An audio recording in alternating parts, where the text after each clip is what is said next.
How government secrecy undermines transparency in surveillance programs. Exploring how government secrecy and classified information limit transparency and public oversight of surveillance programs. How government secrecy affects surveillance program transparency. Hey, I've been thinking a lot about how governments handle secret information, especially when it comes to surveillance programs. You know, all that stuff about government classified information and government confidentiality.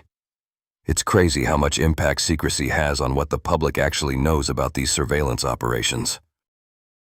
Here's the thing.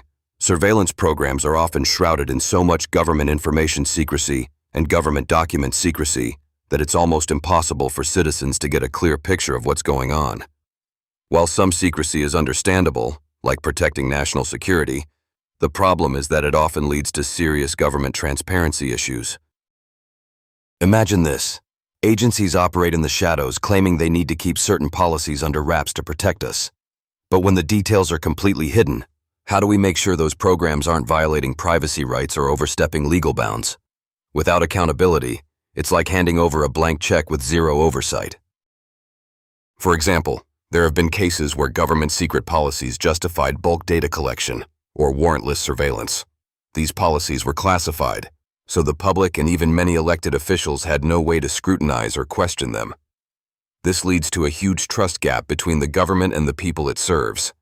And frankly, when secrecy is so deeply embedded, whistleblowers and investigative journalists become the only thin line exposing potential abuses.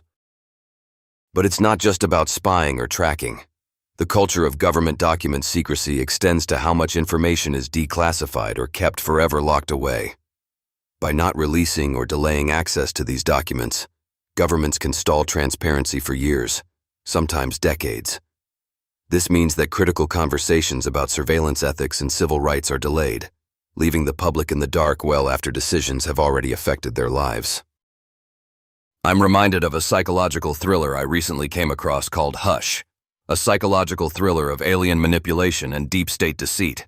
It's a fictional but thought-provoking story that captures the eerie feeling of how clandestine government operations can affect not just national security, but also people's personal realities.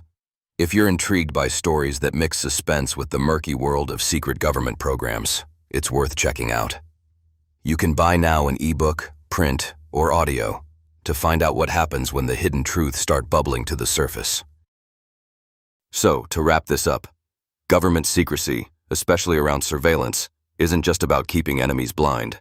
It has a profound effect on our democracy by limiting transparency and stifling informed public debate. We rely on a balanced approach, some confidentiality to protect legitimate interests, but enough openness so citizens can trust their government and hold it accountable. Next time you hear about a leaked document or a whistleblower, think about the bigger picture. It's a push against the tides of government secret policies and government information secrecy that threaten to keep us all in the dark. And in an age where privacy concerns are growing, this is more important than ever.